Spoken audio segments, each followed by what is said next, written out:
Миний хувьд бол сувилагч мэрэгжилтэй байгаа.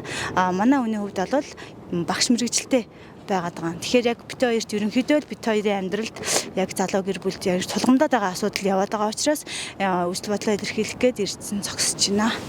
Өнөөдөр гар дээрээ яг сувилагч ямар хэдэн төгрөгийн цалин авч байна? Бидний ерөнхийдөө гар дээрээ үндсэн тогтсон сувилагчийн цалин 900 хэдгээл гар дээрээ ерөнхийдөө авч байгаа хандлага байж идэв штэ. Яг 16 цаг тулаа хийгээд нэг нойргүй хоолгүй ажиллаад нэг 24 цаг ажилласныхаа хариуд нэг сая гаргаал авдаг бид нар. Тийм яг нэг 2 сая хүргэж авч чаддгүй. Сая гаргаал аваад ерөнхийдөө л таардаг. Одоо угаасаа л Монголын хэмжээнд Монгол Улсын хэмжээнд сувилагчийн эмчийн оронтой ерөнхийдөө хаанаа л тулгамдсан байгаа угаасаа л ард түмэн гэлтгүүл харцгааж байгаа шүү дээ. Тэгээд энэ ачааллыг нөгөө л сувилагч эмч мэрэгчлэнүүд эмнэлгийн ажилчид доороос ахуулаад дээшээ хүртэл даагаал явж байгаа шүү дээ. Ганцхан эмч сувилагч гэлтгүүл асрагч үйлчлэгч гэж бүгд л яг л давхар л ачаалал авсан л явж байгаа. Тэгтэл ерөнхийдөө сувилагчийн оронтой багассан байгаа учраас 8-6 гэлтгүүл өнөөдрийн сувилагчийн маргаашийн оронтой ч байхгүй учраас тулаад 24 цаг ажиллаж байгаа. Тэр хооронд тэгээд гэр бүл хамаг юм хаяал ерөнхийдөө л яг үндсэн ажлаа хийгээл ажил дээрээ л ерөнхийдөө л байдаг та. Одоо нөгөө гарч ирж байгаа 12 дугаар ангийн төгсөгчд юм уу ерөнхийдөө л яг үзэл бодол нь өөрийн яг хүрээндээ хамаатан садандаа ингээ харахад бол сувилагч болно, эмч болно, эмнэлгийн мэрэгчлэн болно гэсэн юу болвол ер нь л бага шүү дээ. Одоо биднээс ч гэсэн харж байгаа л хэлгүй те. Иш ингээл гэрийн бараа харахгүй те. Та бүр гэртээ харагдахгүй маа л гэж ярьдаг шүү дээ.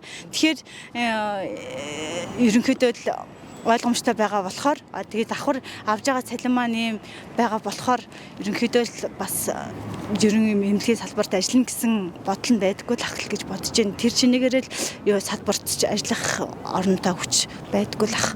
Тийм байхгүй болж байгаа л гэж би ойлгоод байна шүү дээ. Яг энэ асуудал дээр өнөөдрийн тулгамж байгаа асуудал дээр шийдээд нэг шийдтэй хариу өгөөд ерөнхийдөө нэг жоохон анхаардаг байгаад нэг өгөх юм болоод ядаж нэг цаашдын бас залуу ажилчид бас нэмэгдэх лах гэж бодож байна. Ерөнхийдөө таны хувьд багшаар ажиллаж байна. Цалин яаж авч байна? Миний хувьд одоо тэгээ багшаар ажиллаа гэдэг нэг сарын нэг гар дээр сая 500 л авдээ.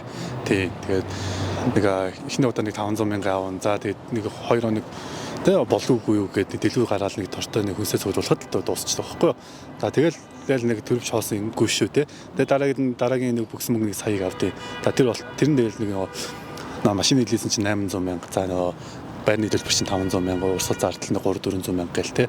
Ингээ харахад л нэг сая 700 700 миний залангаас бүр давсан зардал ингээ явж байгаа байхгүй. За тэгэл нөгөө нэг сайхан нэг аппликейшн зээлийн аппликейшн төр бүгднийг тэгэл ээж дараалал хийлээ штэ. Тэгэл зээлээс нөгөөхөн зээлэр нь нөгөөдгөөс нь зээл авч нөгөөдгөө төлөөлөлт ингээл төлөөл явж байгаа байхгүй. Та хоёрын хувьд хэдчний хүүхэдтэй вэ? Хоёрын хувьд 2 хүүхэдтэй. 2 охинтой. Хүүхдүүдийн хэрэглээ бол тэгэл тэглүүл яах вэ? Хүүхдүүд чинь ханаад өрхттэй. Нэг зүгээр нь ханаад өрхөд л нэг одоо ийм юм уу тэгэл 200 мянга гээл явчихдаг те үзүүлж харуулаад одоо бид чинь тэгэл явж өгнө шүү те. Тэгэл одоо ер нь хэрэглээний зардлыг бол тооцоолох маш хэцүү шүү те. Тэгээд тооцоор бүр стресс өгдөг байхгүй юу? Тий.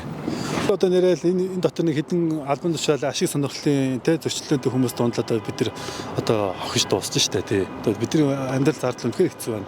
Тэгээд түрүү нэмээд хэлэхэд бол ингээд бидний Монголд амьдарч зардал зөвөр дунджаар нэг 100 мянгаас 200 мянган төгрөгийн зардал өдөрт ерөөдөө өрнөж байгаа байхгүй яг ингээд яг одоо Монголд эрүүл мэндийн үйлчлэгээ бүх юм хүн аваад ашлаад явъя гэвэл те тэрнээс биш бол зөвл гэртээ тураад өгөх гэсэн санаал юм шиг байгаа.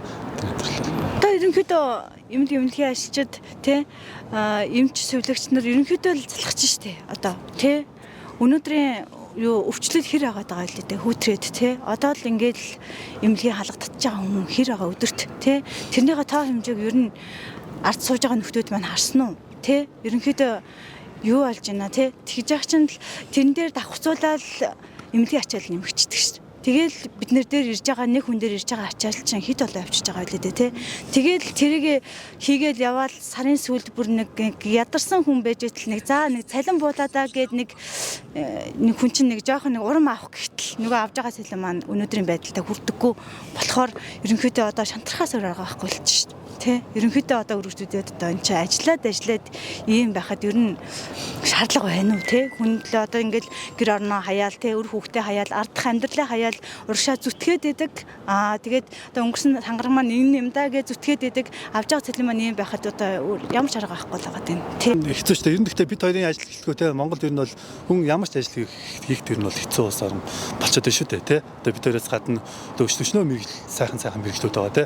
Энэ сайхан мэрэгжлүүд ерөөсөө л одоо энэ нийгмийн золиос болол те ингээл дуусч шүү дээ. Ерөөсөө Монгол ерөөсөө энэ хүн одоо юу ч хийж яаж амьдрах гэдэг байгаа юм тийм ээ.